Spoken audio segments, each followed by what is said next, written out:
Hello and welcome to DDOCast episode 499. I am your host, Patrick. With me this week, we have Antha returning. Welcome back, sir. Thank you. Hey, everyone. Yeah, nice to have you back. It's been a little while. It has. Good to be back. Yeah. We also have a new guest, Salah Lazing from Kyber. Welcome. Hi there. Great to be here. Yeah. We've got a good show for you here today. Ravenloft dropped. Yeehaw. So we'll talk about that. But before we get too much, and we're going to talk about past lives and have a lot of fun here today. Before we get there, we've got a fun little screenshot. This is Tyrannos Rex investigating a strange energy in Under the Big Top in the 345th screenshot of the week. Very nice, very colorful, bright. Wear your sunglasses if you're going to look at that stuff. Jeez. We like to talk about Dungeons & Dragons online nearly every weekend. You can watch us through Twitch, YouTube, the DDO forums, iTunes, or from our website, DDOCast.com. Shows are usually available within a few days of recording. The next show is going to be a little while, just because of, I don't know if you've been noticing, we're approaching 500. So that's kind of neat. What does that mean? Well, it means we got to do something special for 500, right? And then just because of the holidays and my own schedule and stuff, I can't really just like pass that off to the Damsels, who did a fantastic job last week, guest hosting while I was out, and needed a weekend off, but I still wanted to have a show, so they did a fantastic job. Thank you, ladies. But you can't really do that for 500. I'm also kind of expecting it to be pretty slow. Ravenloft just came out. We'll probably get another hot fix or patch or something like that before we get into the holidays, but then, it's going to kind of die down. But so episode 500, in any case, is going to be a couple weeks out. It's probably going to happen between Christmas and New Year's. Still kind of trying to figure that out and see if we can get the people we can get on there and that kind of thing. So it's going to be a couple of weeks. I apologize. Enjoy Festivus, holidays, whatever you're celebrating. But this week, we can talk about some fun stuff. Like I said, Ravenloft. We can talk about Ravenloft in the sense that it's here. We can play it on the live servers. So we'll talk about that. That's pretty exciting. But our main discussion is going to be past lives. So what we're going to do and how we want to have this discussion is, and this came from listeners, I'm new to or they weren't necessarily new to the game, but it's, for someone who's new to the game, what should they kind of be looking at for past lives? There's this big system called reincarnation. There's all these past lives that you can get. So there's a lot of options, and you can very easily, I think, get lost in this. What are they? I can't remember the term for it now. Where you can't do anything. You can't figure out what you're supposed to do because there's too many choices. I don't remember what. Analysis paralysis. Yeah, there you go. So we're going to try and go through the different forms of past lives and kind of give you an idea of which ones we like, which ones you can probably ignore, and then we'll kind of tie it all into a nice bow at the end and tell a new player directly, here's how to start and get into the system and what you should probably do and what that can look like. Before we kind of jump into that, I want to kind of give you guys a chance to one, for Salah Lazing to kind of introduce himself, but also what's your experience with past lives? Are you a completionist? Do you have like two? What's kind of your, or maybe briefly kind of what your approach has been? Just give us a little background into your past life history. And why don't you go first, Salah Lazing? Okay, sure. Well, I started playing in April of 2010, and I was a pretty casual player. In fact, I was really lost. I don't think I even raged. I didn't realize you could rage a barbarian, which was the first class I picked, till like level 19. So I was a super noob. In fact, I never even played a video game in my adult life. But I was just kind of surfing around, and I was big into DDO in the late 70s, early 80s when I was very young. And actually D&D, of course, PMP. And then I ran across it, and I liked the game, and I stuck with it.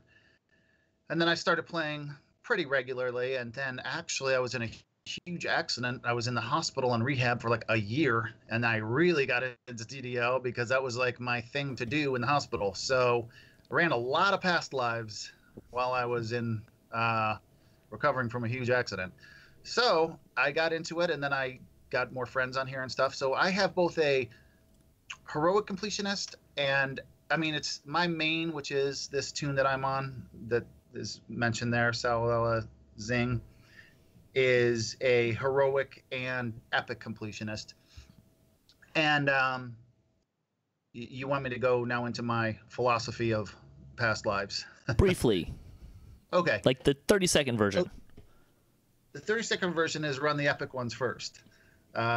I don't. The heroic past lives are okay, but I feel you get a lot more benefit of the heroic past lives. The inherent flaw is it's linked to a certain class. For instance, wizard, you don't need that for if you're going to be a melee, the past life.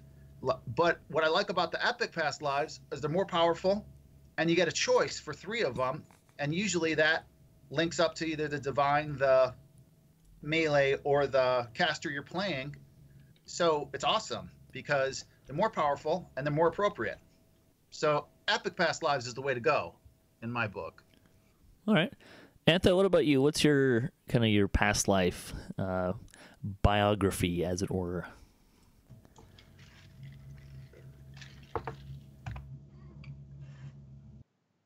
Make sure your mic is unmuted. Here we go. Yeah, Sorry there about we that. Okay, so my main Antha is approaching a triple completionist, both epic and heroic. I've got 2 others that are completionists. I just kind of like TRing as much as possible just for the different build ideas and just make it a little more interesting. I definitely agree. You definitely should do the epic TRs first. You get more power and they're more versatile for any other life you're doing. Right. I am not a huge reincarnator. I do like doing the epic past lives better than heroic past lives. It's not so much like what you get from them as it is kind of my own play experience and what I like and don't like of spending a ton of time in heroic and kind of going through that level grinder. It's not my favorite thing in the game. Having said that, I do have a fair number of past lives. I think I have 15 characters now. I have a character for every class, and all of them have at least 2 past lives. And they all have probably 3 or 4 epic past lives at least. So I don't have a very concentrated past life collection, but I have a pretty wide past life collection. If you could take all of my past lives, I would easily have completionists in all the realms, probably. Well, maybe not racial, but so I've gotten almost every past life in the game in terms of the heroic, epic, and iconic.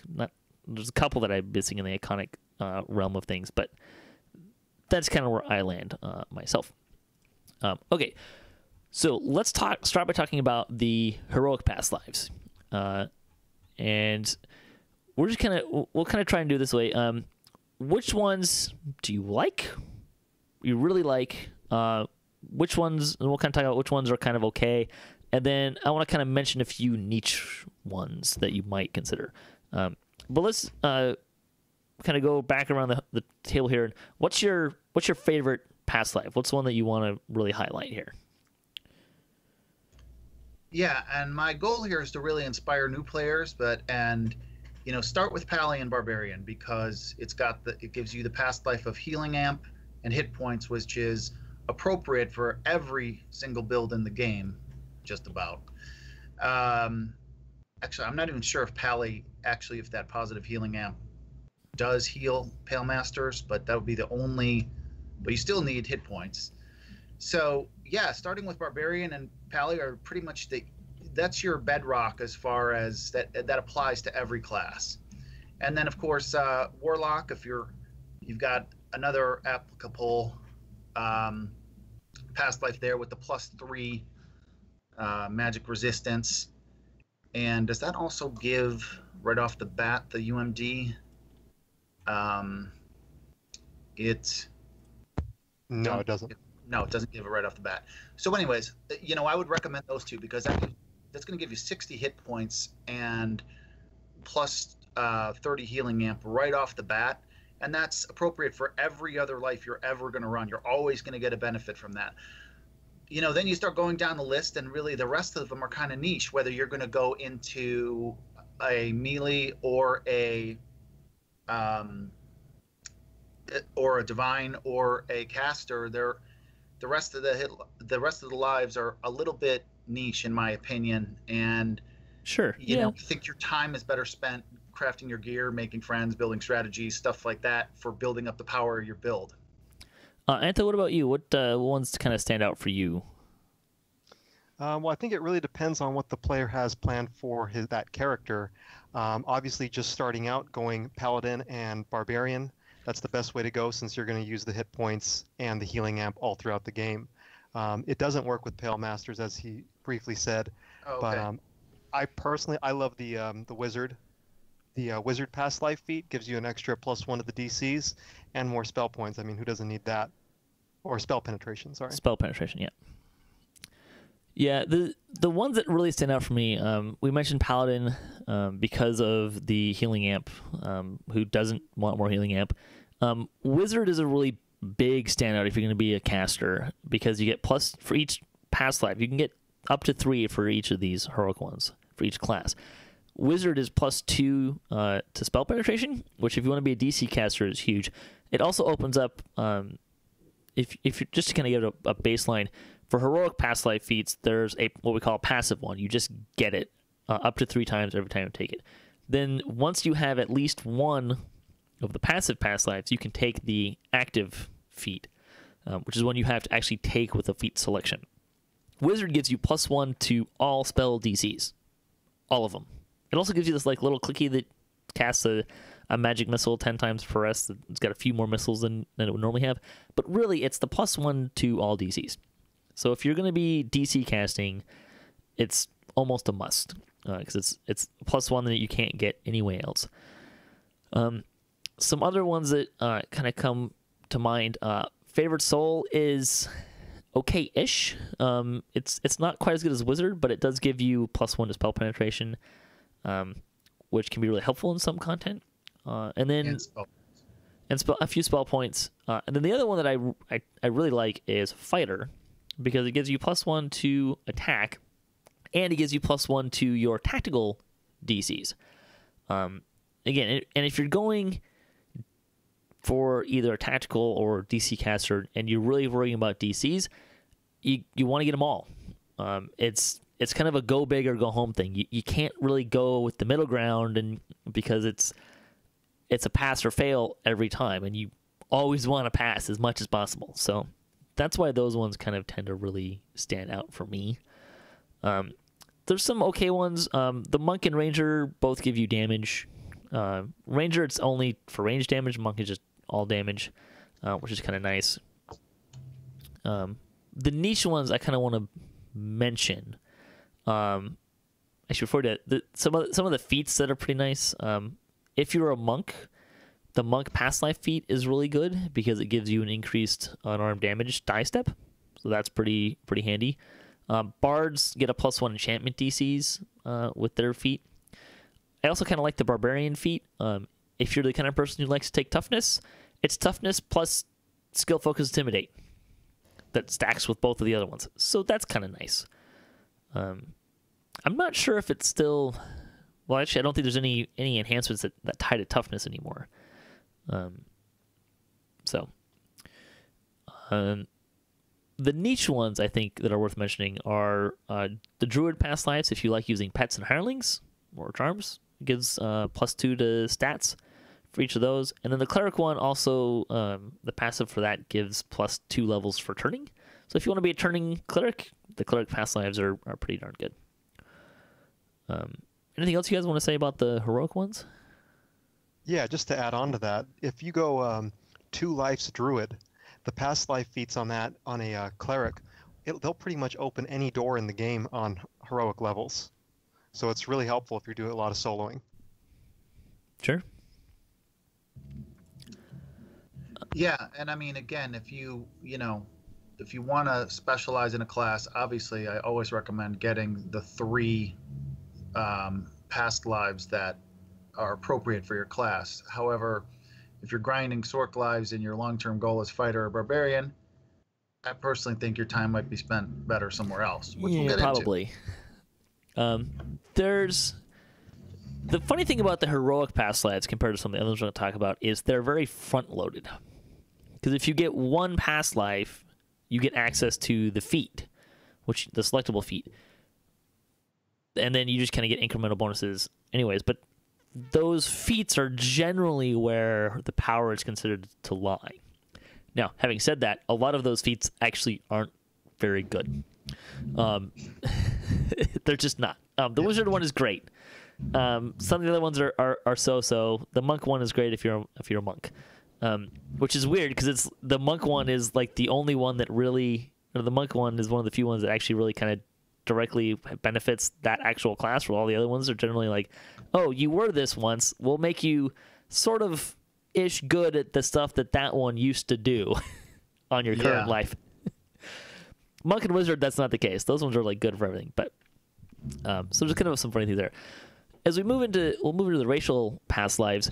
Let me say one more thing. It. One thing I did not know when I started grinding I set the goal of heroic completionist, which a lot of people do.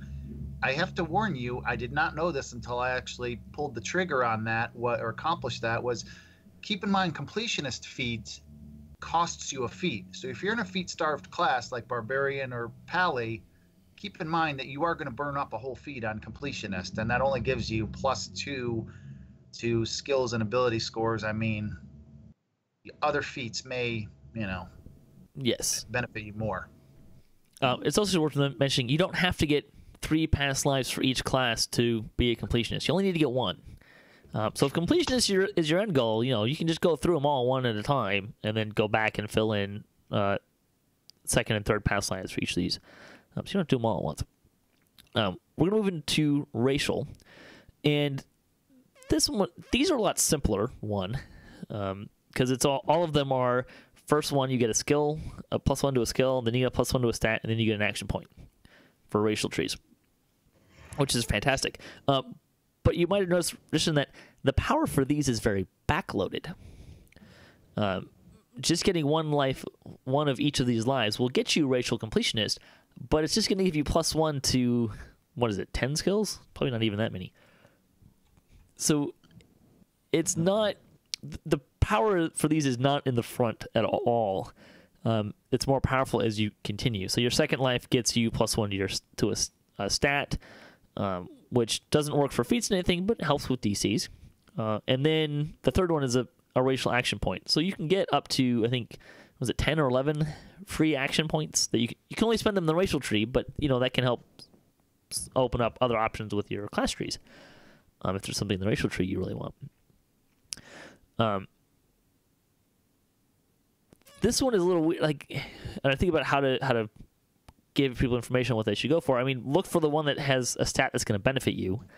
If you're going to pursue racials, I would recommend you do one race at a time and do all 3, as opposed to, unless you just want to get racial completionist really fast. But you get more bang for your buck if you do 3 in the same race, as opposed to 3 in 3 different races. Definitely. Yeah. I mean, the racial past lives is a massive grind. I mean, so you might want to really remember what I said before about the heroic specialize in a past life. Well, this is where you really want to specialize. I don't see racial completionist in my goals, but hey, when you get that third point, you get that action point. That feels great, because how many times are you bumping against those 80 action points in a build that you're bumping right against that, and then boom, you've got that one extra point. You're like, oh wow, that's awesome. And then a couple more lives, you get that. And I mean, the good news is there's so many heroic groups that are just flying through the heroic content that it can go pretty fast, and it's worth it. And I mean, if you do, my specialty build is the con-based barbarian, and Warforged and dwarf, I believe, give you a con point just on your second life. So I mean, you finish the second life, you get a point of con points of con at endgame are really tough to come by. And then you after that you get a action point, which again so many builds bump against that 80 action point, no problem. Yeah, the one thing I would say with buyer beware about racial past lives is if you know kind of what your quote end game build will be. I mean, sure that might change, but if you know you're going to be a specific race and specific class for your end game build, pay attention to the racial tree, because some of the trees aren't very good, especially for certain class combinations. So you might get to your end build and be like, cool, I have 10 action points to spend in this racial tree, and then you look at the racial tree and like, that was a waste of time. So buyer beware a little bit. Yeah, make sure that racial tree really lines up to your long-term goal on that character, because exactly. I love the deep gnome tree is incredible for DC Wizard, which has been sort of really on the back burner build. But man, you're right back in the game if you're running that deep gnome DC Wizard with a couple points. Yeah, right back on the build power list. Anthony, anything you want to? Oh yeah, the good thing is if you end up in a race that you don't really like the racial tree, I mean, you can always reincarnate one more time and get into something that's a lot better fitting for your class for in game. So it's not like they disappear. Yeah. Again, the stats are kind of handy for if you're a DC build, or if your build is running against action points. This will be something to look at. Otherwise, particularly for a new player, I don't know that I would necessarily point you in the direction of racial past lives right away. I'd probably say go for some of the other ones before that. Yep. No, definitely epic, heroic, and iconic are much better in my opinion. That's playing a while. That's my opinion. Well, let's talk about the iconics, and these are a little weird. So the iconic, if you're going to be an iconic character, you're going to start at level 15, you're going to go up to level 30, and then you'll get an iconic past life feat. It's worth noting that you will also get a heroic class feat when you use an iconic reincarnation. So you can layer these a little bit if you want to go iconic. So if you're just starting out, or maybe there's a couple of class ones you want to get, and you also want to get some iconics, an option for you is to do 15 to 30, and you'll get both.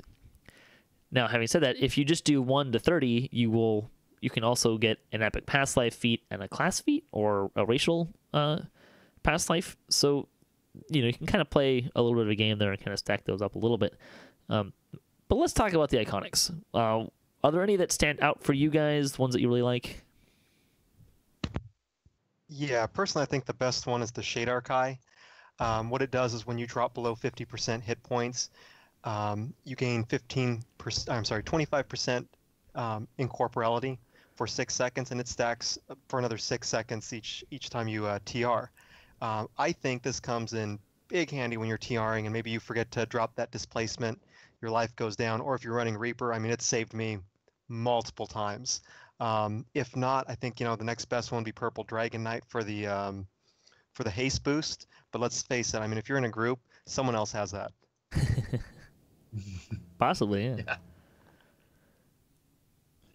yeah. Yeah, I mean,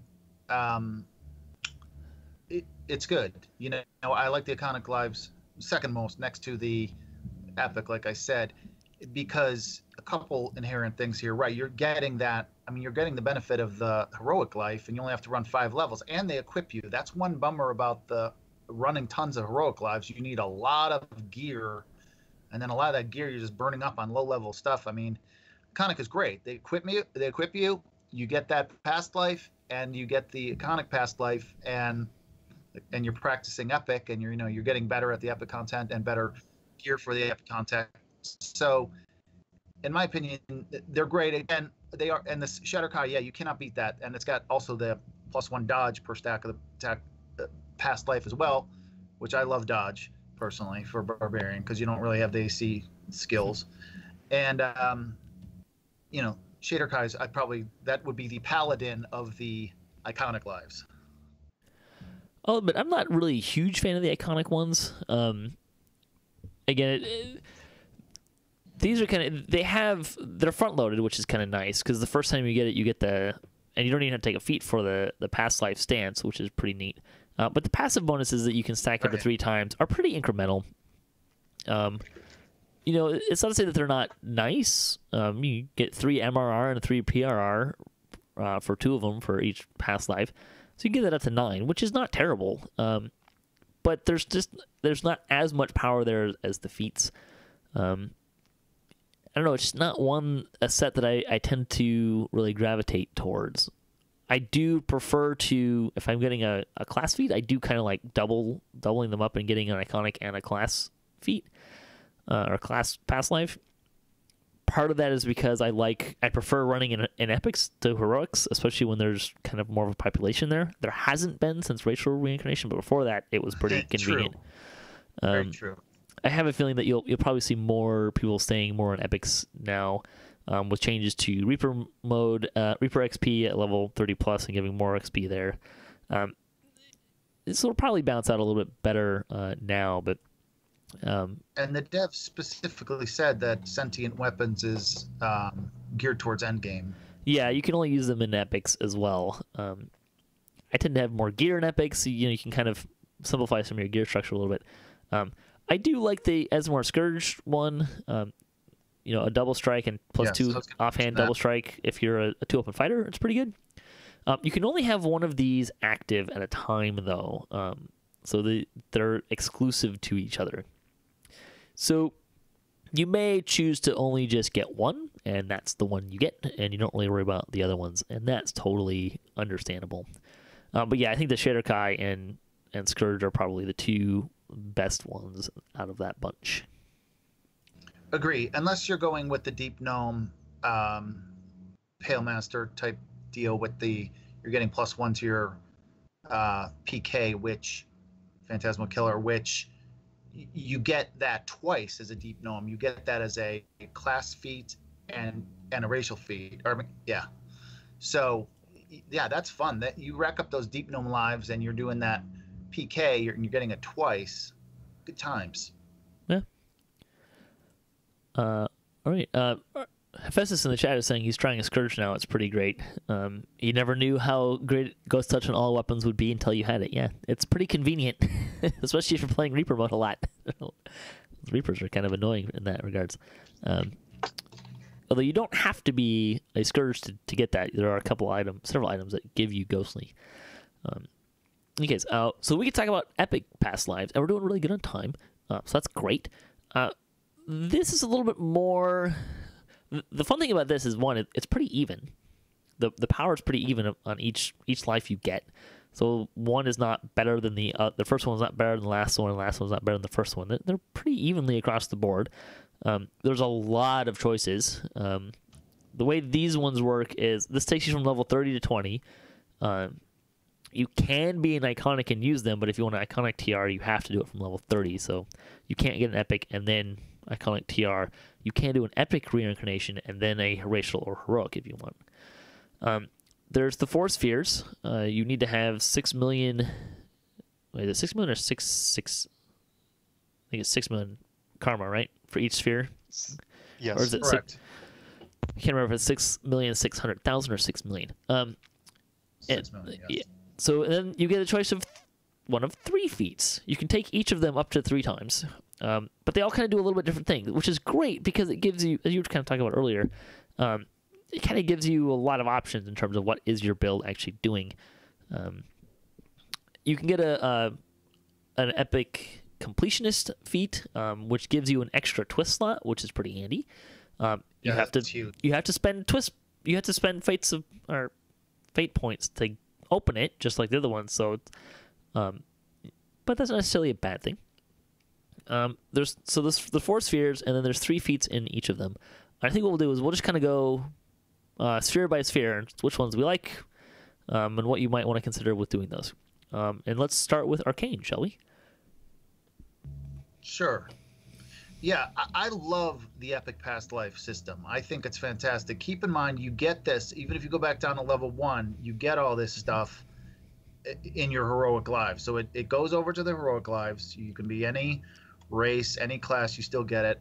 You don't have that frustration of not running a life where the past life is going to benefit you, because you get a choice between 3 different feats, per past life, and they're very balanced. I mean, they're looking at the arcane here. I've got energy criticals, that's a caster one, enchant weapon, that's a melee one, and arcane alacrity, that's a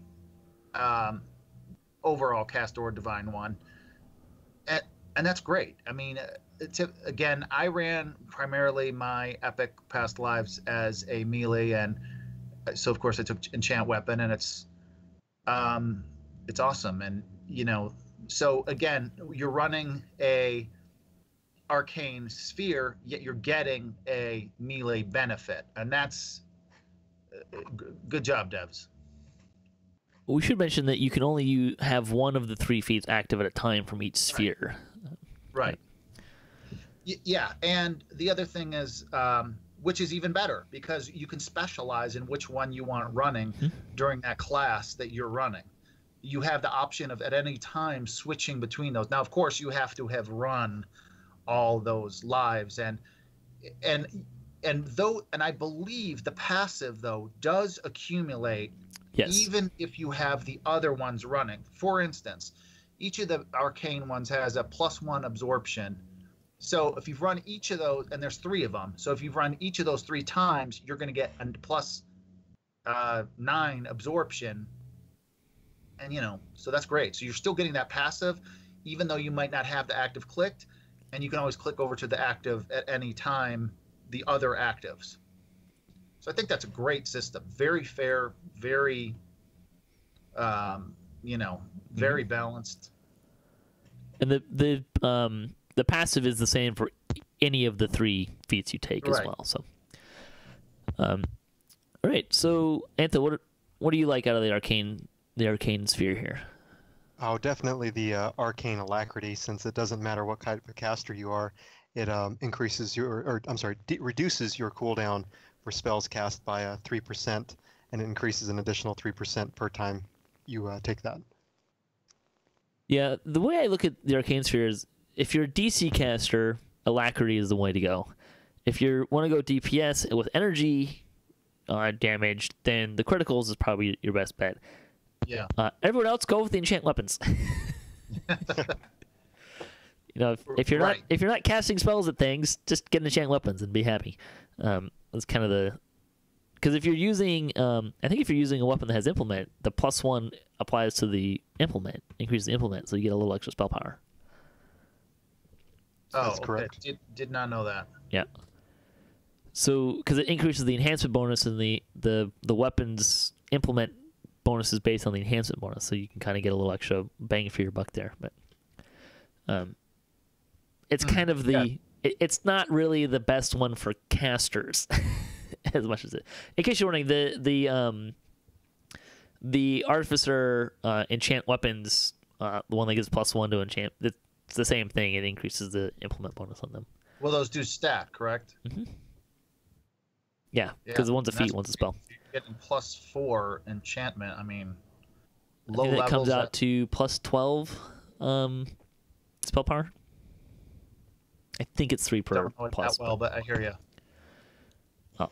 Okay, let's move to the divine sphere, which I think is probably not the better, probably the weaker of them. I tend to gravitate towards power over life and death, which gives you positive and negative spell power, which helps with the healing.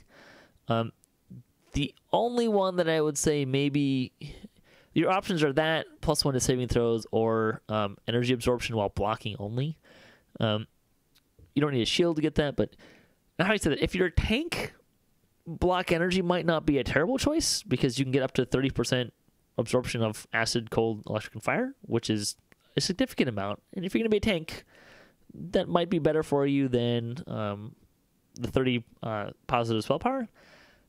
But everyone else, I mean, I would say go for power over life and death. Being a Pale Master, I would have to agree. Right. Again, being barbarian is my specialty. I did take brace. I don't really use a shield, or I might use it occasionally in a really hairy situation. But I went with brace again, kind of because you get +3 on that. You run back through those heroic lives. You're saving on a lot more traps and stuff like that. And barbarians don't exactly have a lot of great self-healing if you're raging a lot of the time, so that's a pretty vital thing. However, if you do, a lot of times barbarian, I will see a tanky build where they'll take the sacred ground, healing circle, and you actually do need it, believe it or not, in that situation. But again, that's very, very, very specialized. What I like about saving throws, again, that's for every class, every situation needs a saving throw. So it's true. That's why I brace. Block energy. Everyone know block energy does not require a shield. You can just block even if you don't have a shield. Hephaestus in the chat was also saying that they quote fixed the enchant weapon stuff, that it doesn't increase the implement anymore. That would be sad. I kind of like that. Oh. Martial sphere. Let's talk about the martial sphere. Wait, want to jump back 1 second here? The divine sphere. Remember, this gives you that +3 PRR. And I actually found your podcast through watching Voodoo's videos, and I remember he was running through the slavers' traps just no problem, because he was getting 27 PRR from this divine sphere. I mean, that's huge. I mean, more PRR is better. And that's actually, like I said, when I saw him doing that, I'm like, hold on, I got to run some divine lives, because and again, that's at every level. So low level stuff is really, there's not really many PRR sources. There's not many sheltering items on low level stuff, and then at high level stuff, it comes in handy too, especially when you're right there just below those thresholds of the kind of damage that would kill you. No, it's probably got one of the better passive bonuses. All the passive bonuses are pretty good too. So okay, Martial, and this one again is actually, this may possibly be weaker than the Divine Sphere. I'm not sure, but Antha, what do you like to go for out of this one? I'm sure it's definitely up for debate, but I kind of like the skill mastery or the fortification, just for the low level TRing. You get the extra either +1 to disable per stack, or you get the +10 fortification, which really helps at low levels. Other than that, probably double strike. Yeah, these ones kind of pigeonhole you, right? If you are a melee really character, double strike is the clear winner. Because extra fortification is nice, but unless you're in that really low level range before you can actually get fortification items, I don't tend to find it to be that big of a deal. About level 10, if you don't have fortification, you're really going to notice it there. But at the same time, items are pretty easy to kind of cover that base a little bit. The skill mastery thing, if you're a rogue and you're lower levels and you have my kind of luck where you come up to a trap box and you start rolling for it and you just can't roll over a 10 to disable it, the +3 to skills is really nice. Keep in mind, as a caster, the skill mastery would give you +3 spell power to whatever spell power you're using, because you can hit, all those skills. My general recommendation would be, if you're a melee, get double strike. If you're not, skill mastery is probably going to be the better choice for you. I'm not going to say that you're going to go wrong with fortification. I just don't think it. I think it's the weakest of the three, because 30% fortification in the grand scheme of things, probably not going to make or break you unless you're completely doing fortification wrong, in which case you need more. You have more problems than past life feats. So it's kind of where I land. Definitely.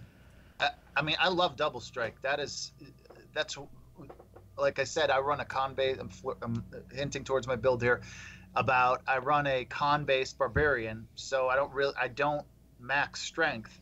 And double strike, I mean, it's double strike. You're getting 2 hits instead of 1, and you get 3 past lives of this. That's 9 double strike. I mean, that your character's de facto 9% more powerful. I mean, you only have to run 10 lives, and you only have to run 10 levels, and you get 3% more power. I mean, that's it's a good investment for melees, that for sure. Yeah, it's 9 hits for every 100 swings, or every 9 extra hits for every extra 100 hits. So Yeah. that's not like about that. All right, let's talk about the Primal Sphere, which is probably the hardest one to choose from. My opinion is that this is probably the best sphere.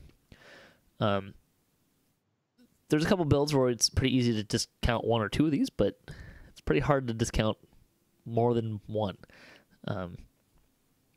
The choices are Double Shot, which is 3% double shot, Fast Healing, which is you get heal every a little bit each minute, and Colors of the Queen, which is random effects on 7% of the times you hit something, which is a lot of fun, I'll be honest. Which can be really handy in Heroic. I have definitely had a few moments where like, all right, here's a big fight, let's go. First hit, some sort of random color proc, and it's dead because it just took 500 fire damage at level 4. It's like, woohoo! I'm usually not that lucky, but it happens occasionally. So what do you guys like for choices here? Playing a lot of pew-pew builds, I'm definitely going to say Colors of the Queen. It's so much fun turning like giant rows of people into stone or just making them all dance. Not to mention, like the giant bursts of damage. I usually find myself just picking between the Colors of the Queen and Double Shot, but it usually stays on Colors of the Queen. The passive bonus in this tree is just amazing with the +3 maximum hit points and +4 per 10 character levels per stack. That's awesome. Yeah, definitely. And one thing about Fast Healing, for newer players, it basically acts like a diehard feat, because you go down to 8 or 9 negative 8 or 9 hit points, you hit that, and then it bounces you right back over 0 again. So it's like a hidden diehard feat in there. I like the Fast Healing, of course. I mean, now that's reduced in Reaper. I mean, I don't know how much that really benefits you as far as running around healing you for a couple points in Reaper, but the diehard feat I like. And then Colors is great, of course, because it's funny. I've actually seen Undead. I don't know if this is working as intended. I've seen Undead get hit with the Colors of the Queen like a finger of death and die. It's pretty funny. You do raise a good point about Reaper mode. If you're going to run a lot of Reaper, Fast Healing, not going to be very effective. Because it's going to get really hammered in how effective it is. It'll get you off the floor, but... yeah, I mean, that's really what it is. It's basically the diehard feat. Double Shot is really nice if you're a ranged character, but Colors of the Queen ends up being better, I think. Definitely. And of course, if you're melee, Colors is going to be way more effective than Double Shot. The Fast Healing, I think, is great if you are, say, a barbarian, or you just have tough... you're not very good at self-healing yourself. Maybe you don't have the gear, or you're not very good at figuring out UMD and getting it up high enough, which is understandable, especially for a new player. And if you're not running Reaper, Fast Healing's great. Yeah, you get a lot more. I mean, it's like much more. It's worthwhile in low-level, non-Reaper. Mm-hmm. It's good.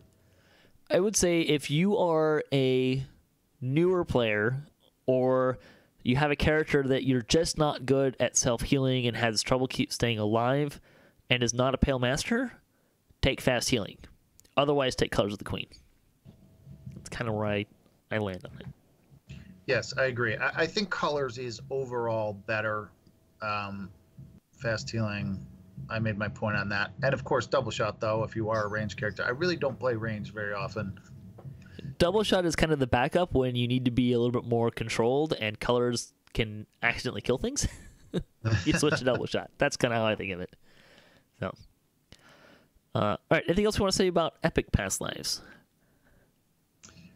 Well, the Epic Completionist is totally awesome. I mean, yes. I love the fact that you get a whole nother epic feat. And if we didn't mention here, you're getting, if I have this right, you're getting 1 fate point. Is that right? Per past life? Or no, wait a minute. You get 1 fate point per 4 past lives. Something like that, yeah. So, yes, it's 4. So, you can continue to build that up. And now here's a question that I have, actually. If you are, let's say, a triple completionist, In Epic, so that would be, let's see, that's 12 times 3 is 36 past lives. Just let's say you go to your 37th, whatever, your 40th past life. Do you still keep getting fate points? It's based on feats. Okay. It's based on the number of feats you have. So if you can't get more feats, then no. Okay, so after 36, you're not going to be getting any more fate points. That's my understanding. Okay, but still, Epic Completion is fantastic, and I would recommend the Tome of Fate because, heck, that saves you several epic past lives. And wait for it to come on sale, but yeah. Yeah, and, you know, I love that. My favorite feat in the whole game is the Epic Completionist feat, which you don't have to spend a feat on, and you get a whole extra feat. So you're at level 30, you're going to have 5 Twists of Fate, and that's pretty, I mean, that's sweet. That's you can really, really tune in your character with 5 Twists of Fate plus being in a sphere. Yep. All right, I think we're ready to tie this in a bow. So, actually, before we do that, one thing I want to say about Epic is if you're chasing the Epic Completionist feat, pick one of the feats and max those out. Don't get one of each. So when in the arcane, each of the spheres, pick one, get 3 copies of that one because it'll be more powerful. As opposed to bang for your buck. Yeah, if you spread them all out, you can only use one at a time. So, kind of be aware of that. Now, having said that, you know, if you, I know on one of my characters, I started with the criticals, and then I decided, oh, you know, I do want to go for the alacrity and get shorter casting times. You know, it's not a big deal. But keep those in mind. Okay, roadmap. Talking to a new character, give them a short version of what should they kind of be looking to do. Not necessarily to like get them all the way there, but let's get them started. Where should they start? What should they be looking to get? Go ahead. Getting someone started, I would definitely just say have a plan of where you want that character to be. What type of, you know, arcane, arcane, divine, or a fighter class you want to be, and then work from there in choosing the past life feats. I think anyone should pretty much start in the epic past life feats, since they do tremendous points of damage or just help out in the heroic lives. Yeah, that's basically the same thing I would say. You know, having a plan has got a lot of benefits, such as you don't have to have gear for every class. And obviously in Epic, you only have 10 levels versus you got 20 in Heroic, so you don't have to have as much gear. So it's like less gear. And you know, specializing is a good strategy for life. I mean, know what you want to do with that character, and you won't be wasting time. And epic past lives are great. I mean, and I like the epic content better myself. I agree. It's just challenging, and you really have to be on your game, and every single slot has to be filled with something that helps you. And you know, it's just, and there's that change up you can do in the different stances, so that if you do go to a different type of life or a similar type character, I think it's great. So I really enjoy the end game. I like the epic stuff, and it on top of all that, even if you go back to heroic, it still helps you. Yeah, a couple things I want to point out to Epic Destinies, as you're kind of leveling those up. The feats don't necessarily tie into it. The past life feats don't tie into it, but you do get Destiny feats that are kind of tied into which Destinies you've got capped. So kind of pay attention to that as you're kind of figuring some of this stuff out. It's a little bit of a tangent, but something I wanted to kind of point out. So it is beneficial to cap Destinies in a sphere before you get to level 26. You start picking feats. You can pick toughness with that feat if you have no other options, but you might want some of the other options. For a person who's just kind of their feet wet into the whole reincarnation thing, my first recommendation would be get 2 heroic lives. because that's going to take you to a 34-point build and then a 36-point build. Even if you're a level 20, a 28-point build starting out, it'll take you up to 34 points the first time you reincarnate. So you're going to want to get those. You also probably want to get a couple epic past lives. I would say don't worry about racial and iconic. You can get those later. If you really want to start at level 15, do an iconic. That's totally fine. But I would recommend for a newer player who's really getting started out, you probably would benefit a lot from going from 1 to 20 with a heroic life as opposed to going from 15 to 30. If you really want to kind of get a little extra maximization, I would say on your first life, go all the way up to 30, do an epic reincarnation, and go back up to 30. Because when you do a true reincarnation, it kind of resets all of your first-time XP bonuses and Slayer bonuses and stuff. So you get a little bit extra there. But figure out a class that works with what you kind of want to do. If you want to be a caster, Wizard's a great one. If you want to be a melee or anybody else, Paladin is an easy one to start out. And Paladin is a great first life character starting out kind of class. So that works really well. Run it up to 30, get an epic life, get a heroic life, run it back up to 30. Do that twice, and you'll have 2 heroic lives, 4 epic past lives. You'll probably have all of your epic destinies capped at that point. So that can be a really good way to just kind of get going and get started. Yeah, exactly. And yeah, I agree. You know, there's one little thing I don't know. If you go up to 30 on your first life and then you come down to 20 twice, are you getting the 34-point build? No. No. Okay, so definitely start with 3 lives, a barbarian or paladin, more likely paladin, and go from there. The only reason I'd say even on your first life, go from 1 to 30 is you can do it. 20 to 30 isn't that much more difficult. You're probably not worrying too much at that point about running on Reaper and getting, so you can have a few less kind of goodies on your character, and you should be fine. And again, it kind of maximizes that first time XP bonuses.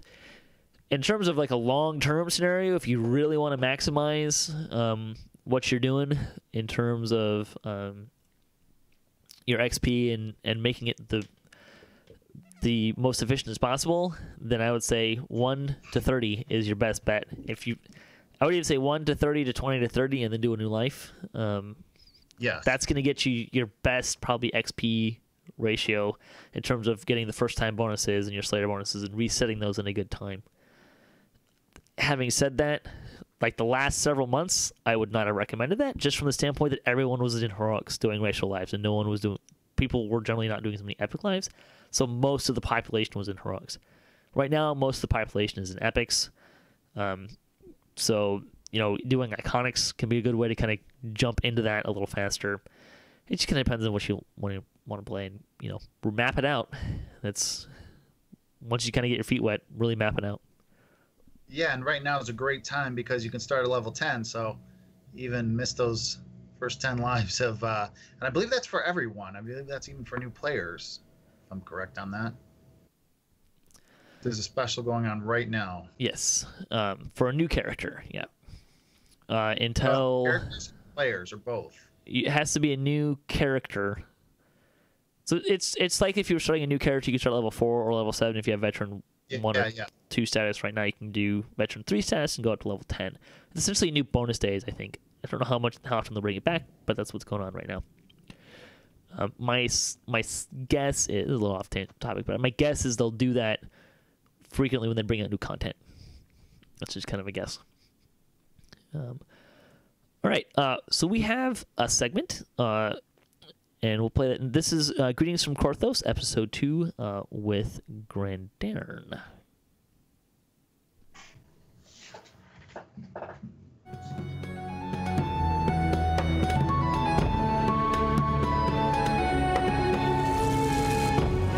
Greetings from Korthos. As I've been putting down thoughts about the project, things have gotten longer, so I'll keep this episode simple. What was my motivation to start a greeter character in Korthos anyway? I guess the easiest answer is that Orion got the default server.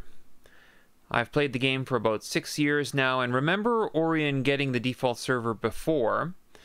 I've also noticed busy periods and not so busy periods, which I imagine are related to having the default server, but wasn't really aware of if or how they matched up. With the default server only coming around a couple times as far as I can recall during the period I've played, I knew it would be an opportunity which might not come around again very soon, so I wanted to do something. I live in Japan, so the prime playtime for the east coast of the Americas is morning for me. Not an ideal time to play, really. Either I'm working or sleeping, if at all possible. If I do get around to playing at 11 a.m. or so, it's already late evening for primetime players, so I can get some good gaming in around lunch, and then things quiet down a bit as people go to bed. My prime play time when I get home from work and settle down at 7 p.m. is about the slowest time on the server. Things do pick up for me at 10 p.m., and that's when I get the bulk of my group play in or any raids.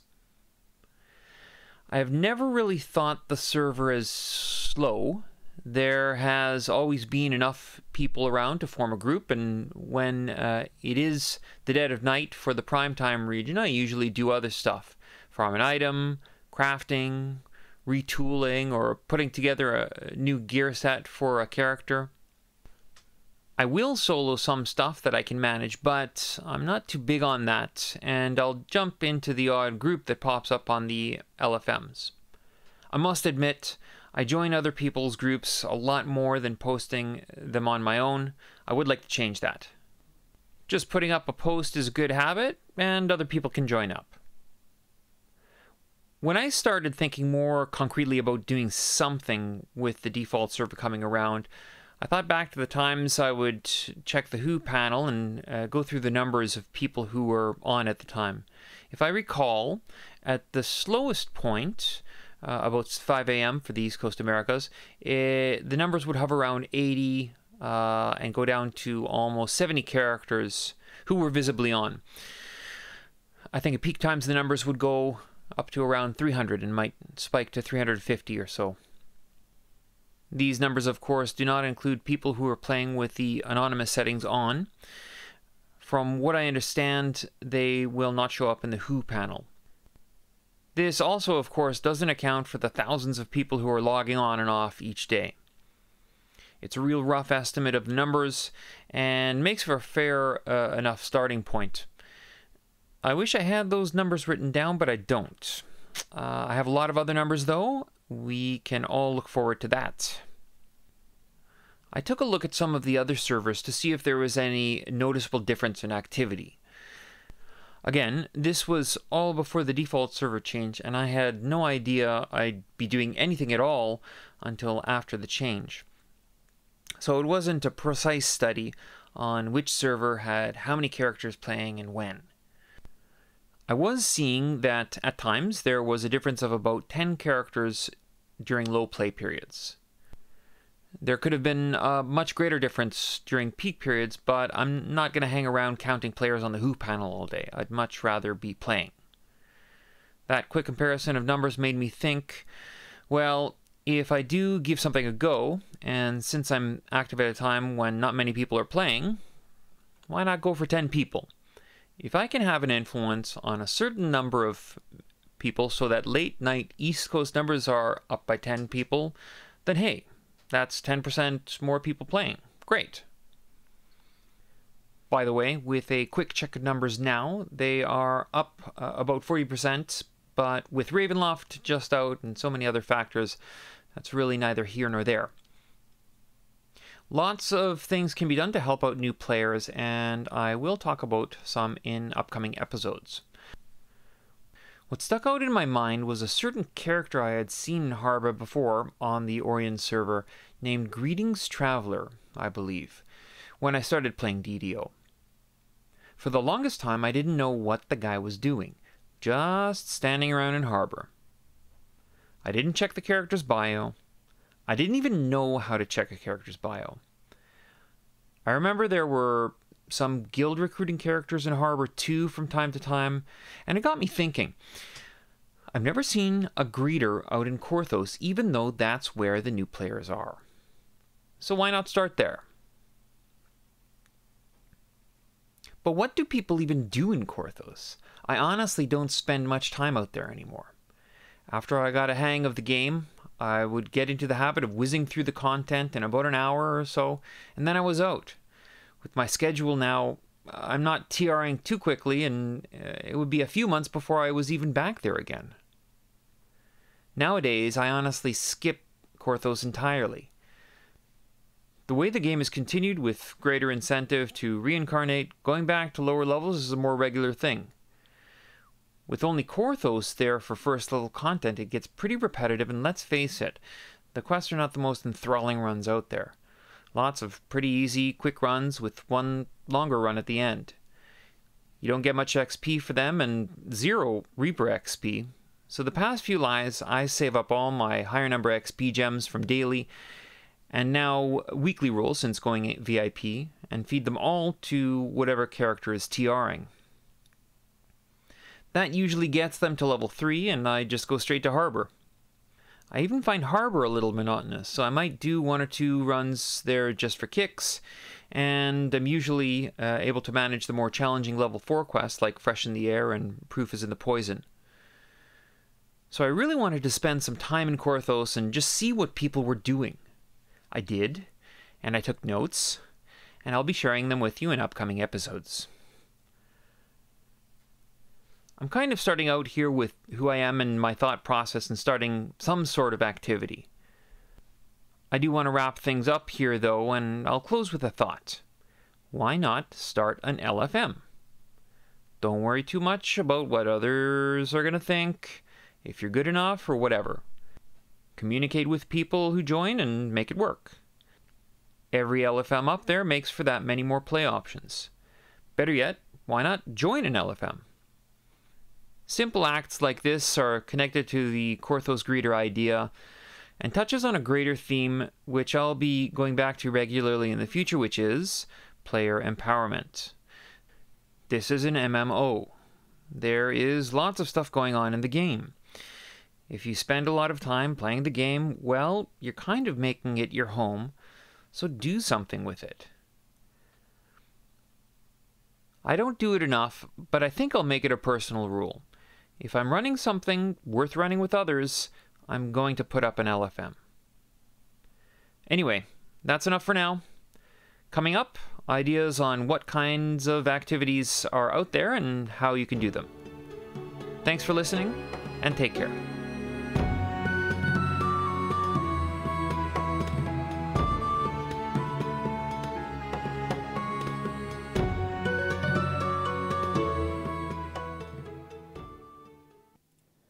And thanks to Grandern for that.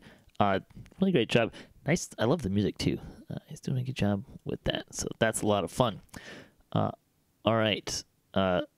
Let's address the elephant in the room, shall we? Let's talk about game news. Because we got a patch. Or not a patch. We got an update. We got an expansion. Holy cow. There's so much stuff to talk about. We've been talking about this a lot. Coming up, obviously, because it's been on the money a few times and stuff like that, but now it's live. So here we go. We're going to try and get through 2 weeks of news with all of this stuff. A lot of it Daniel's covered too, but I wanted to make sure we got highlighted a lot of this stuff in our normal format. Okay, so in somewhat no particular order, sentient weapons, we'll talk about that later. So the second Ravenloft raid is not out yet. It's not quite ready. It's going to be released a short time later. They want to do more polishing on it. It didn't hold up to the rest of the expansion to get it done. Which, if you run the expansion stuff, there's a pretty high bar here. The quality of the work, just in terms of the polish. I'm not talking about the quest mechanics. I'm just like how it looks and feels is pretty high. So that's not overly surprising. They want it to feel on par with the rest of the stuff. some stuff on Vistani. Once a character unlocks Vistani through the favor vendor, you'll always have it. There's enough favor to do it right now. It's a character basis to unlock it, unless you have. If you've bought it, you don't need the favor, so don't worry about it too much for that. The favor rewards for Keepers of the Feather, which is the new stuff. So the first tier defeat that grants +2 saves versus undead. The second one is a small augment bag. The third is Vistani Knife Fighter. To be honest, they're not very good favor rewards, unless you don't have Vistani. I mean, if you want to get Vistani for free, then sure, absolutely. If you do the whole chain on Elite, you get it. You don't have to run the raids to get that favor. The small augment bag is nice for all the filigrees. The +2 saves against undead is not much there, so yeah. They did. Go ahead. It's a little odd that you have to buy the Vistani and then you could just earn it back in the content that you've bought. That's for the people who want to do it free. That's really what it's there for. It's the same. It's the same that's true with Harper Agent. Okay, you did. Okay, I see. Because you can buy the lower version and then you can work your way up to Vistani. But yes, but if you've bought the Ultimate Fan Bundle, then you get to earn back what you've already bought. Yeah, it's not really doing you much good there. I mean, they did a lot of loot changes to the new loot on their third pass on the Mania. So they kind of did some tweaks there. Let's see, the Bottle of Mist item. So if you have not done the intro quest, it teleports you to the entrance of Ravenloft in House Drasko. If you have done it, it teleports you to the Blood on the Vine Tavern, which is the first tavern in Barovia. This was kind of strange. So they added 2 new statistics to the game. They are Missile Deflection. This grants a chance to have missiles or Eldritch Blasts miss you, and this is Deflection Bypass, which is to bypass Missile Deflection. It's a second layer of dodge and dodge bypass. And it specifically works only against missiles and Eldritch Blasts. So this was kind of a funny thing that they did. Basically, they wanted to have a second layer for some of this stuff without kind of impacting other stuff. So far, Sutherland said, no enemies in the game, including Ravenloft enemies, have any deflection. Yes, they could use it in a raid or dungeon encounter to make melee DPS more valuable, but this isn't a stat they plan to add to regular enemies. So it was kind of an interesting thing that they did. We'll see where it goes. As of yet, I don't think players can get it, and monsters don't have it. So, yeah. Is this like a subtle warlock nerf if the monsters do get it? I mean, are they insinuating that future monsters will have it, or? Well, he does say that it's something that they could use to make certain encounters a little more challenging and make melee DPS more valuable. I think it's kind of more of a reflection of where the game is in terms of range is really popular, warlocks are really popular. People kind of look down on melees a little bit because particularly when you start talking about Reaper and stuff like that.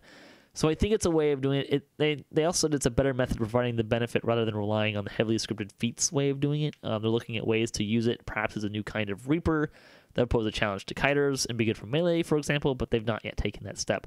I think the impression that I got was someone had a little bit of time, got it working, they put it in so they can use it.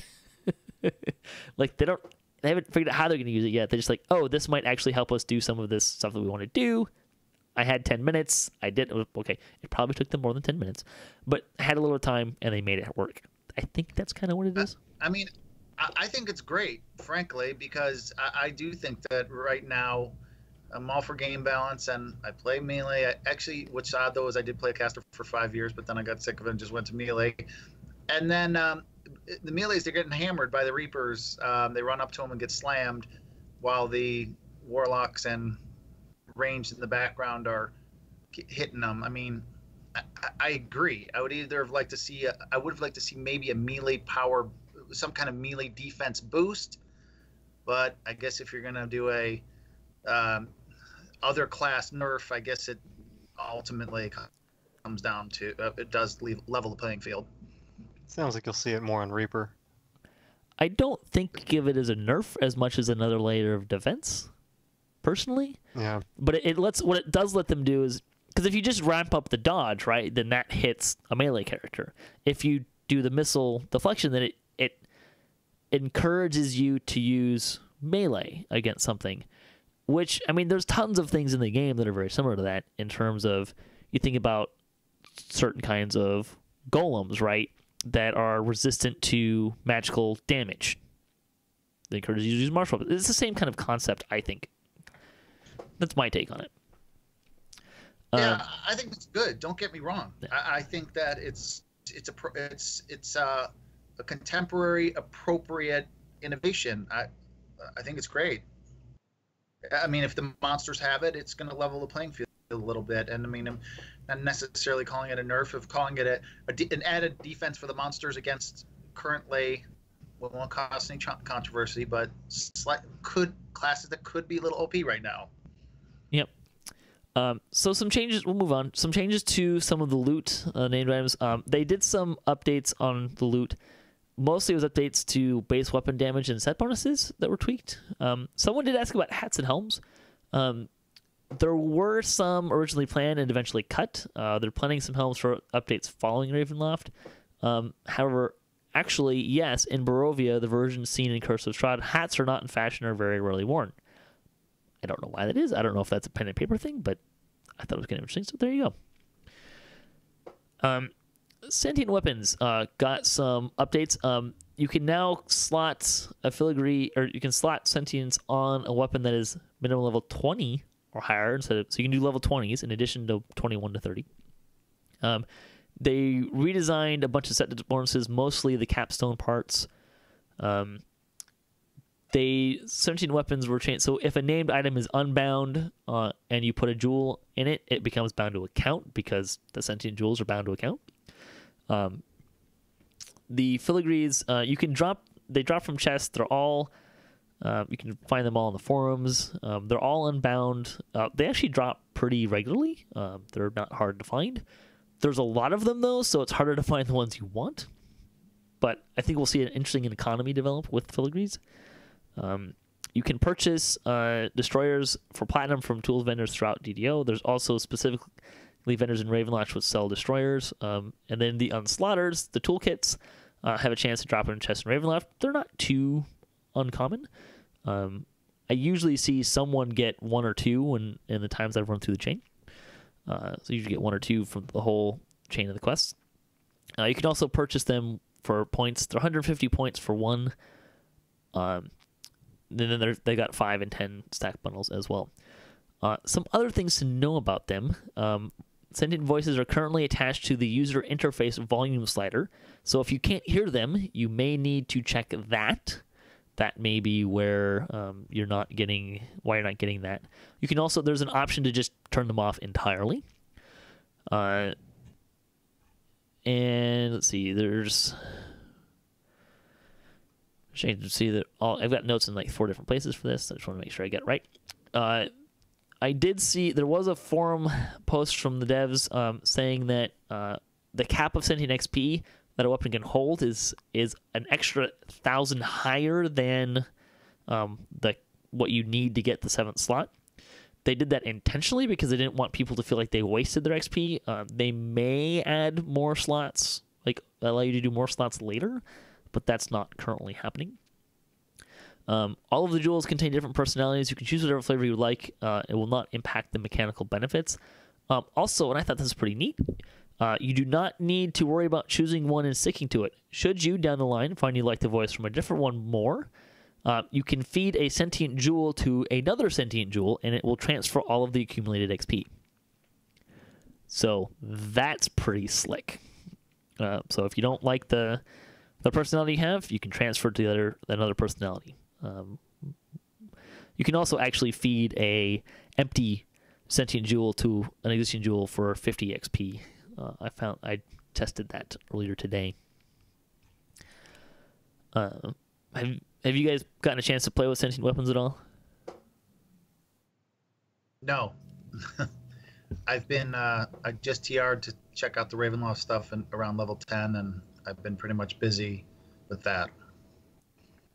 No, in between levels right now. I would say that they're kind of. I like the mechanical side of it.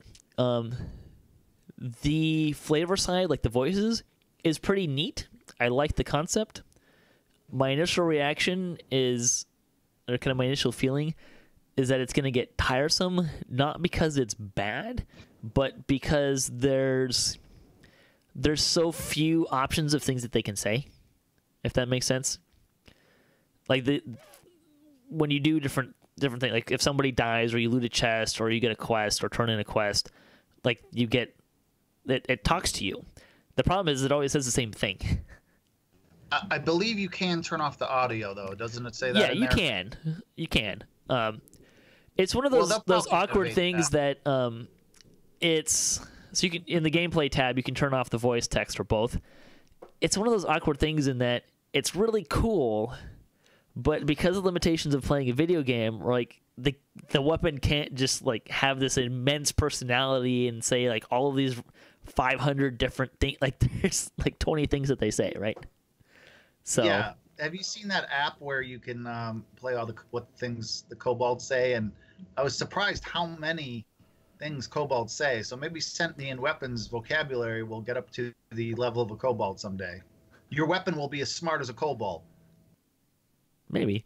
I mean, look, the personalities and the voices are great. It's just there's limitations there that are really more of a game limitation, which is kind of a bummer. But let's see. Other stuff for Mists of Ravenloft, the updates. Let's see, veterans. Oh, I'll talk about it later. Anything else out of the release notes? Items acquired from barter boxes like anniversary event, night revels, etc. now show their proper durability. Excuse me. So that's kind of nice. So when those events come back, they're not going to be broken. They updated the festival cookies, which they do every year. I didn't actually look to see what they are because I didn't log into that character, but we'll see what's there. No, I haven't either. I don't know. Maybe someone on chat knows one of the new features, but I haven't turned in the gems or the discs yet. The coins are dropping. The gesture is supposed to be here, I think, next week. It's not here yet. Okay. Well, the gesture's not here, but I think they turned the coins on. I haven't run anything but Ravenloft, so I haven't seen any coins yet because they're only never on, unfortunately. Oh, okay. Yeah, I've seen a lot of coins. I've been running some stuff, and there's plenty of coins dropping, but I didn't realize the gesture's not even here yet. Additional work was done to correct an issue in reincarnation where items were sometimes lost during reincarnation. After reincarnating, any items that the system detects have been lost will automatically mailed back to your character. Should not require customer service intervention. In addition, information about your issue will be automatically sent to Standing Stone Games for further investigation. At this point in time, they are only aware of stacks of bolts and arrows being lost in this manner. It was nice to see that fix. Yeah, it's nice that it's there. Bolts and arrows being lost in that manner are not the worst thing in the world, so that's great. It's nice to see some stuff there. Some UI stuff. Hey, this is exciting. When examining an item and the information is too tall to fit on the screen, the examination panel is now scrollable. If you're viewing it by hovering your mouse over the item, it will scroll automatically. Hallelujah. Praise the Lord. If you're viewing it using Z or whatever key is meant for examine, you can scroll using the scroll bar in the traditional manner. And there was much rejoicing. Nice. I saw that, and I about fell out of my chair because it started scrolling. Now, I will say that it seems like the examine window only always pops up dead center on the screen now, which is a little annoying. But it is a small price to pay for this. I know. When I made my first green steel in 2011, I'm like, that's nice that I made it, but I can't see what it is. You can't read it, yeah. Or I would often find myself switching to a Muckbane on a particular character so that you could read whatever weapon he was examining. Because, it would show you a side-by-side comparison, but it would justify them both to the same top line. You couldn't read the... Right. That was always Yeah, kind of I know this is tricky. I have to mess around with the UI to do that, but forget about looking at the weapon you're carrying. They also gave a search Oh, bar to good. augment bags and quivers, so that's kind of nice.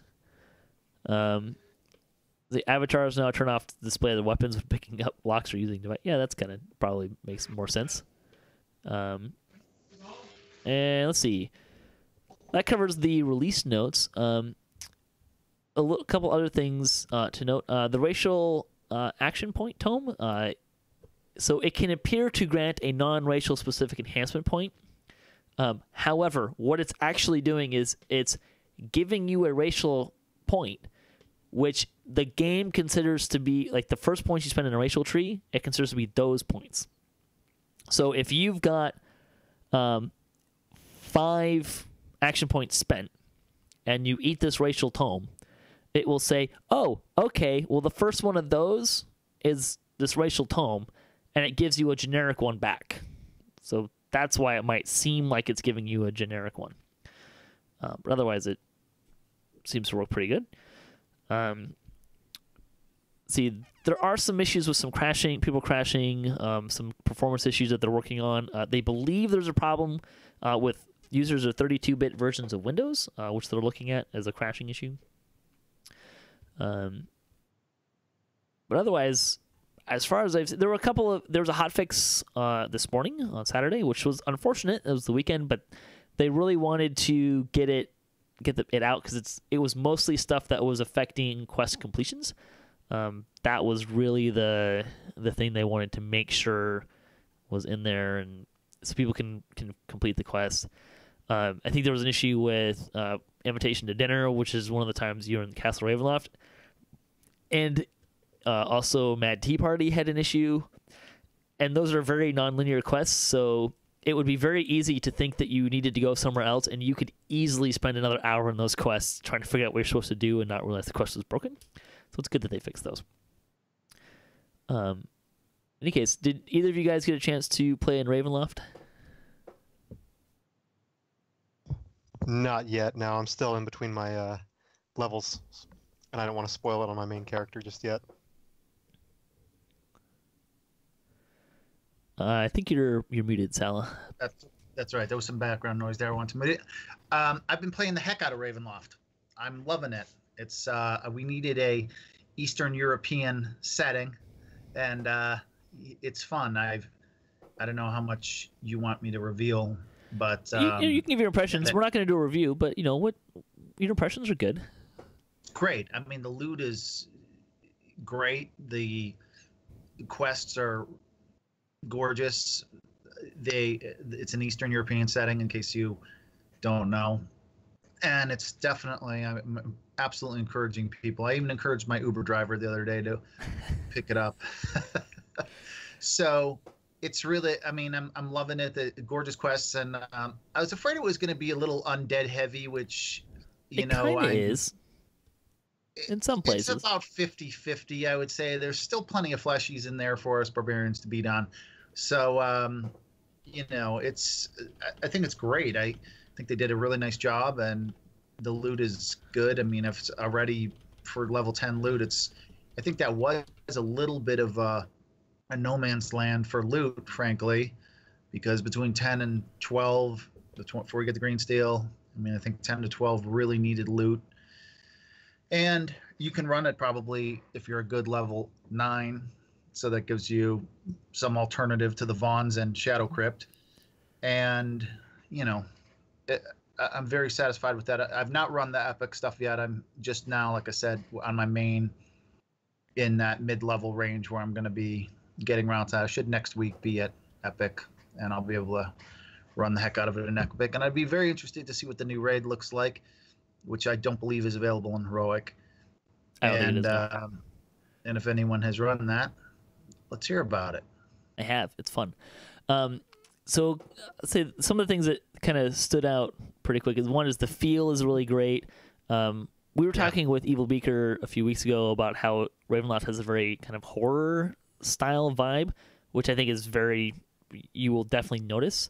There was actually commented, I was just standing in front of a quest in the Explorer area, and there was this kind of far away scream, like death scream or like someone falling. It was like, oh, that's something you would really, a little creepy, is kind of like something you would hear in a horror setting, right? The quests have great horror and creepy elements. I mean, good. They do. They really do. Emotional spikes all over the place. I'm very impressed with that. They really get into the psychology of horror type movies and stuff like that, and I'm impressed. It's a good psychological thriller, and it's very impressive. Yeah, there's some things I really liked about it is there's guides in the Explorer area, so you can travel between, but they're free. You can go between the different points. There's 3 different taverns. You can travel between those. You can go straight to the quests, regardless of how far they are away. There's guides outside all the taverns. Nice. That's fantastic. I did notice there's a lot of non-linearness to these quests. Very. So there's Mad Tea Party, the windmill quest. I think it's fresh pies or something like that. Castle Ravenloft, Raven at the Door, the Amber Temple. They're all very non-linear, so you're going to spend some time looking for things. They do give you hints on where to go if you want to make it a little shorter. The big takeaway, I would say, particularly if you're someone who gets lost easily, read things. I'm serious. Yeah. Don't just go to a quest, get over, click. Great, got it. Where do I go? Well, if you read the text, it will tell you. It will. And, you can go to your quest logs and stuff like that. But, there's a quest chain giver in each of the taverns. So that it's probably actually the best use of a quest chain giver I've seen, because it kind of they tell you where to go. You go outside of the guide. You look for that. Look through your options. You'll kind of start picking up, like, oh, I was supposed to go to Yester Hill. That's where the next quest is. Okay. Yeah. Go outside. There's an option for Yester Hill. You go straight there to the quest. Really nice and easy. Even in Castle Ravenloft, pay attention to the quest objectives, because they literally tell you where to go. And I got a little bit of flack because people would ask in our chats, where do I go? I don't know. Does anyone know where to go? And I said, it tells you in your quest log. Like, oh, well, that's helpful. I'm like, no, literally, I can't do better than that because I don't know where you're supposed to go. It changes. So, if you don't mind me making an overall DDO comment here, there's one odd thing about DDO that I don't know why you can't play what the people say. Why those aren't an audio track? Why? What other conversations people are having? Yeah, I mean, why can't you? Why can't you have to read this stuff? Obviously, most people turn say off, and you don't read it. Yeah. But I mean, there's no audio. I mean, you can't press play and have that read to you in a DM's voice, right? I mean, unless I'm completely missing something here for 8 years. No, you can't. Right. So. I mean, I know you. I'm sure you can. I've just recently noticed that it says the same thing in the say, but again, you still have to read it. I don't understand what they've got some great DMs, and why aren't the DMs reading all the notes? That has puzzled me since day one, and I was hoping in Ravenloft when actually Korthos was talking about, they were they're working on the voiceovers. I was hoping that they would do that, but. I don't know. There is some great DM work in there, though. It's some great DM work. No, it's overall fantastic. And one thing is there's a lot of skill checks, if I'm correct. There's skill checks. There's lots of secret doors. The castle in particular is a lot easier. You don't need it, but it's a lot easier if you have people who can find secret doors. That you can take shortcuts and go more directly to where you want to go. That's really convenient. If you can, I would say you're definitely rewarded for having a more balanced party in that respect. Definitely. Yeah, the raid was pretty good. I think it's a really solid raid. There's some things we're still trying to figure out. There's a couple mobs that I particularly don't enjoy, but they're not. It's more from wow, these are annoying. I don't like them. Go away. Attack somebody else, kind of a thing.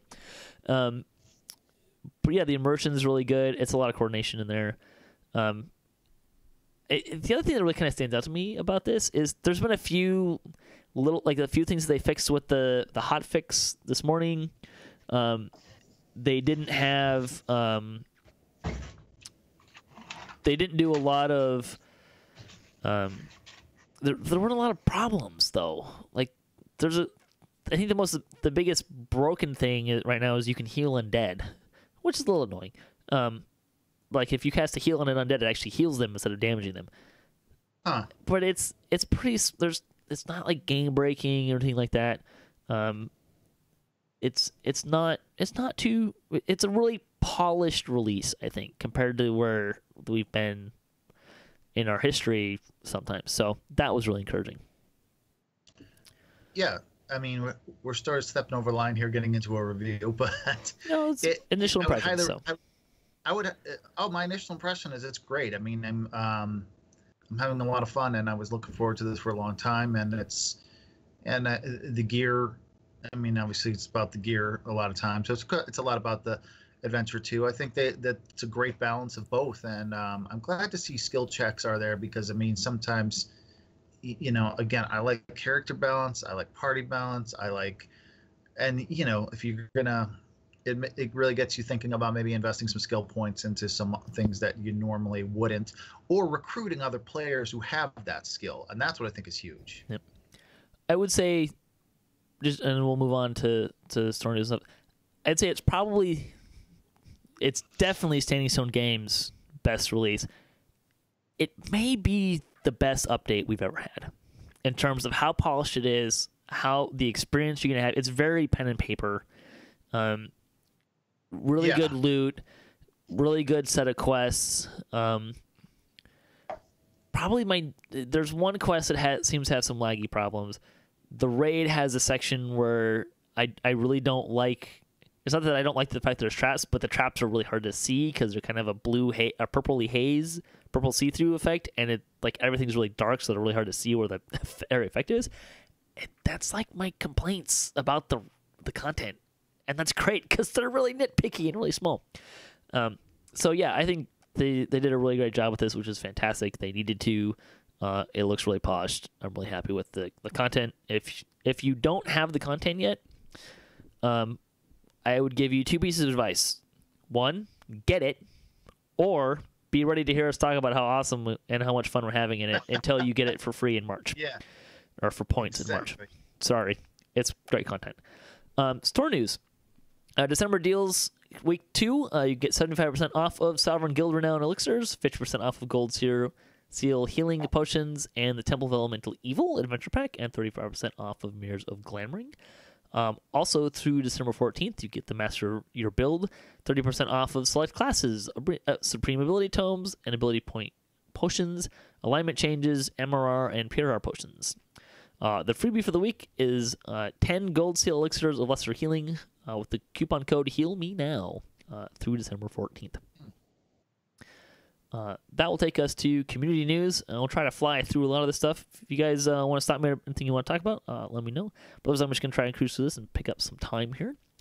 Community Spotlights, DDO Puzzle Solver for Android and Windows has been updated with the Temple of Deathworm Mirrors and Let Sleeping Dust Lie Rune Wheel solvers. That's pretty awesome. This is the 262nd Chronicle, by the way. I don't think I said that. McVegan Pants is the newest streamer on DDO Stream. Welcome to the club. DDO Players News previewed the Raid Loot and Mists of Ravenloft. Massively OP wrote about the launch of Ravenloft as well. The Guild for the week, the Department of Dryland Security is recruiting active players interested in joining their ranks in Galanda. The Guild has a Didalon Kraken airship and more. Nice name. I have to ask though, do you have to be a drow to be in the Guild? It's kind of ambiguous. The comment for the week: what does the bottle of mist taste like? I would think stale water. You know how you can kind of taste the air right after a heavy rain? Right. Probably like that.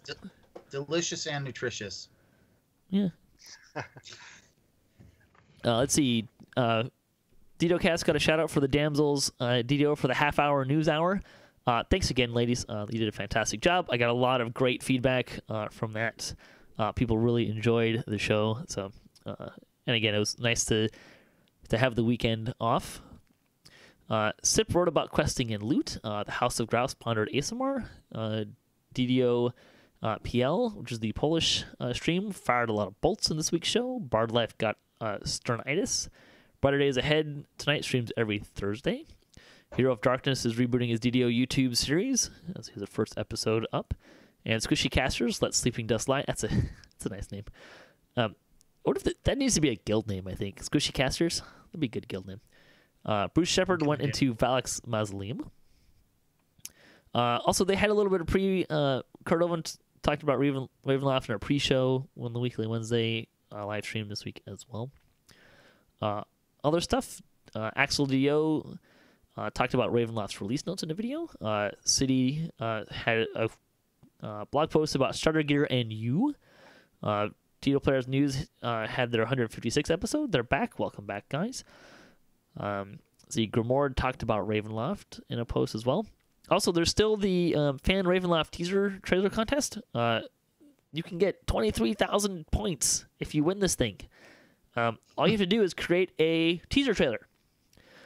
So if you're into that kind of thing, or you just want to take a short stab at it, I mean, have at it. It's the one. There's at least one there that was posted that's fantastic. So I'm really hoping to see a lot more people kind of join in on that and do that, because I really want to see what people come up with, because it was pretty cool, the one that we saw. So let's see. Movember is over. Team DDO raised $3,400 for Men's Health, so that's awesome. Well done. Thanks to everyone who participated in that. Thanks to Jerry and Team DDO for hosting that. All right, that will take us to Lightning Post. Salah Zing here, actually. You commented this about. We're talking about. We're talking about Capstone, which Capstones are good. Was something that someone wrote in. You're saying Capstone Barbarian Visage of Terror is the best thing in the game. It is. I absolutely love the Barbarian in Epics, con-based. It's a build that only I really do, and if you guys ever want to contact me, be happy to talk about it with you. I love that build. I was a star in Slavers. Yeah, it's becoming slowly more popular. I noticed that Visage of Terror. We got a guy in my guild that likes to use it as well, and it's definitely effective, I will say. So that's pretty awesome.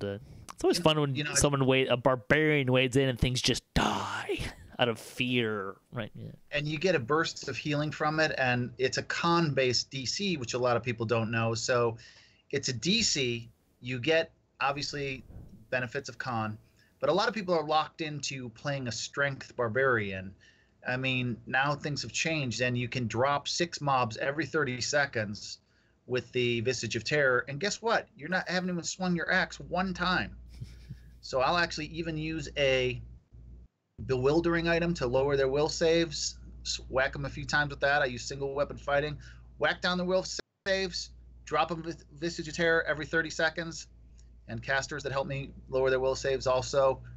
It's a great build, which not many people do, and I really recommend it. It's something that I've perfected over the last year or two. Fuzzy Duck wrote in.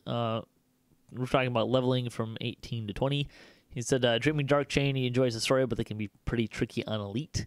Also remember to make sure you can hit incorporeal enemies and pack your remove curse stuff to lessen the pain. Yeah, that's some good advice there. He also said to watch out for distinction traps. Also true. The Dreaming Dark quest itself, he typically only ever ran on casual for ironstone farming. I think that's what a lot of people tended to do. They are usable at level 5, which you point out, which is absolutely true. The Pale Lavender is generally the best for spell absorption. Make sure you upgrade it before you use it, otherwise it'll go bye-bye. He also says the Vibrant Purple is a great one too, because it gives plus 200 spell points. Yeah, that's a great one as well. He says the Shadowroth Yugoloth quest he rarely ever runs, since he easily gets confused by the mechanics in there. Apart from Sins of Attrition, which is relatively straightforward, smashy fun times. He says Wrath of Flame is good for all the Militia fans out there. Yeah, I think that's where we were introduced to her, if I'm not mistaken. So, Let's see. He says in Blown to Bits, if there is an explosive being placed while opening a chest, it's generally because you're soloing. I did actually do that to my guild leader once. We were actually having a guild contest where the point of the contest was to take pictures of people's soul stones. And I didn't have a picture for her soul stone yet, and I totally blew her up with a mine and Blown to Bits at the chest. She didn't die, though. I was really disappointed. She survived the blast.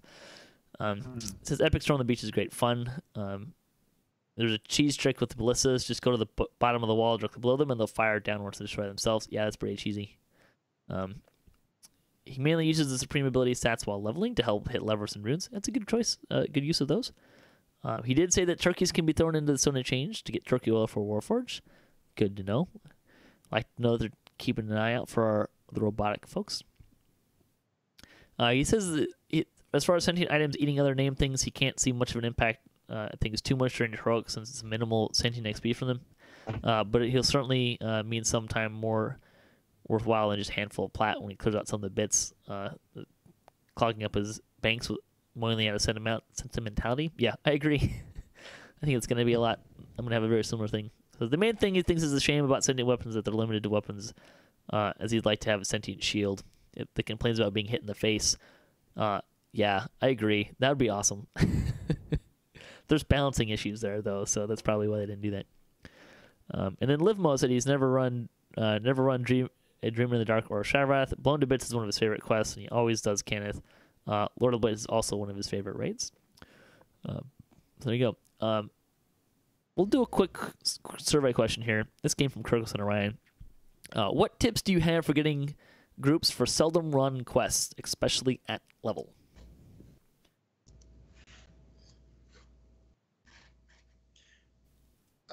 That's a question for me. It's just an open-ended question. Whoever wants to answer it. Okay. You know what? That's where you ask your guildies or make a lot of friends on the servers. I mean, that's really something that you win that battle before it comes up, because just make a lot of friends. And that's what I always try to really emphasize to everyone, that get to know a lot of people on there. And that's just the number one thing about the whole game, is your group will be more powerful. You'll be more powerful. You'll do better in the quests. And hey, then and have that open. And it's also good being a good recruit that's, if people want to run stuff you don't want to run it with them. I mean, you scratch my back, I'll scratch yours. I want to see that mentality on the servers, and that's exactly what I try to put off. I'd say throw up an LFM, and it never hurts to bribe with some platinum. You're right. If friendliness doesn't work, pay them. My general advice is, 1, put up an LFM, because a lot of people just don't, and 2, start it, run it. Sometimes there are people out there, and sometimes that includes myself, where I'm not going to join a group that only has 2 people in it that are just sitting at the quest. And I look at the LFM panel a lot, and if I see a quest a group that's been up for 10 minutes and it's got the same 2 people and they still haven't started and they're sitting at the door, kind of a thing, I'm less inclined to join them. But if you get in a quest and you start a quest, 1, it encourages people to get in there because they don't want to take an XP penalty. So start it. That's kind of my general advice. All right, we'll close out the show here. Thanks to Salazing and Entha for joining me today, and thanks to all the folks in the chat room, and to all the listeners for the show, and all the other contributors for DDOCast, and to Standing Stone Games and Wizards of the Coast. Hey, guys, again, great job with Ravenloft. I'm really enjoying it. And thanks to Cyberbears for hosting the podcast. If you'd like to support the show, you can visit our website, DDOCast.com, or you can support us on Patreon. You can also hit us up at DDOCast.com for show notes, MP3s, our calendar, previous shows, swag, and other fun stuff. If you'd like to be a part of the show, or if you have a comment on this episode, or a question you'd like to hear us answer, maybe it's something you'd like to hear us debate, or you just want to say hi, leave us a comment or email us at DDOCast@gmail.com. Our closing tip for the week comes from Shane Ontalanis. Don't be afraid to ask questions. So until next time, may all your attack rolls be crits, all your chest level appropriate, have fun, and don't forget to gather for buffs.